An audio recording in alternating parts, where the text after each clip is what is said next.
হায় রে, এই বৃষ্টির ভিতর কি কষ্ট। কি গো, বাড়িতে আছো? আমার না খুব তৃষ্ণা পেয়েছে, একটু জল দাও না। এই নাও, আজ তেমন কিছু ভিক্ষা পাইনি, তুমি এটা রেখে দাও। ঠিক আছে, তুমি বসো, আমি খাবার নিয়ে আসছি। আজ আমরা সবাই মিলে খাবো। খাবার? খাবার তুমি কোথায় পেলে? রসিকতা করো না তো, তুমিই তো পাঠিয়েছিলে ওই দুজনকে, একটা কালো আর একটা ফর্সা, খুব সুন্দর দেখতে। কি বলছো তুমি? তুমি কি তাদের চিনতে পারোনি? কারা তারা? কই না তো। হায় রে, কি কপাল আমার।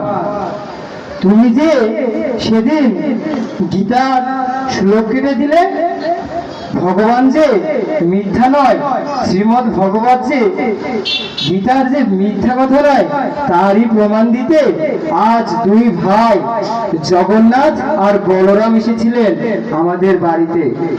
তারা তুমি যে তাদের গীতা কেটে দিয়েছো, আর তারা যে তোমাকে বলেছে তাদের জিহ্বা কেটে গিয়েছে, এটাই তার প্রমাণ। সেই প্রমাণ দিতেই তারা আজ দুই ভাই এসেছিলেন। তুমি তাদের চিনতে পারোনি। হাই ভগবান, আমার ঘোর পাপ হয়েছে, আমি একই ভুল করলাম। হে প্রভু জগন্নাথ, তুমি আমাকে ক্ষমা করে দিও। আমার বড়ই ভুল হয়ে গেছে, তুমি আমাকে ক্ষমা করে দিও। তুমি এই পাপ সহ্যাতে হলে আমাদের সবাইকে গীতা পড়তে হবে বেশি বেশি করে। আসো সবাই আমরা একসাথে গীতার শ্লোক পড়ি।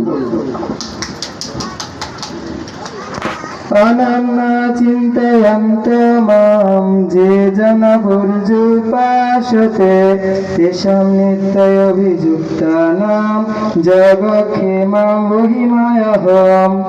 অনুবাদ: অনন্য চিত্তে আমার চিন্তায় মগ্ন হয়ে পরিপূর্ণ ভক্তি সহকারে যারা সর্বদাই আমার উপাসনা করেন, তাদের সমস্ত অপ্রাপ্ত বস্তু আমি বহন করি এবং তাদের প্রাপ্ত বস্তুর সংরক্ষণ করি।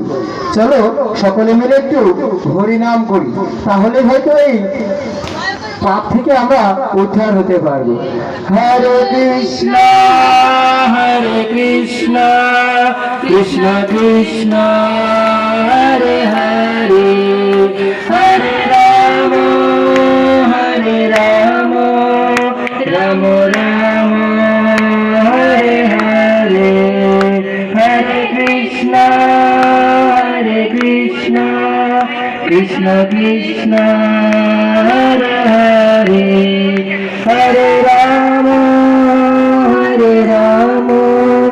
রাম রাম হরে হরে।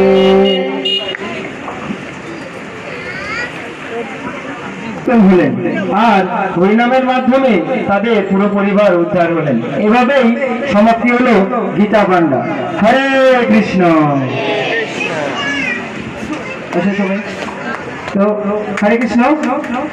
আমরা আসলে প্রফেশনাল তো নাটক করি না, আমরা সবাই এখানে নতুন, তো আমাদের যদি কোনো ভুল ত্রুটি হয় অবশ্যই ক্ষমা দৃষ্টিতে দেখবেন।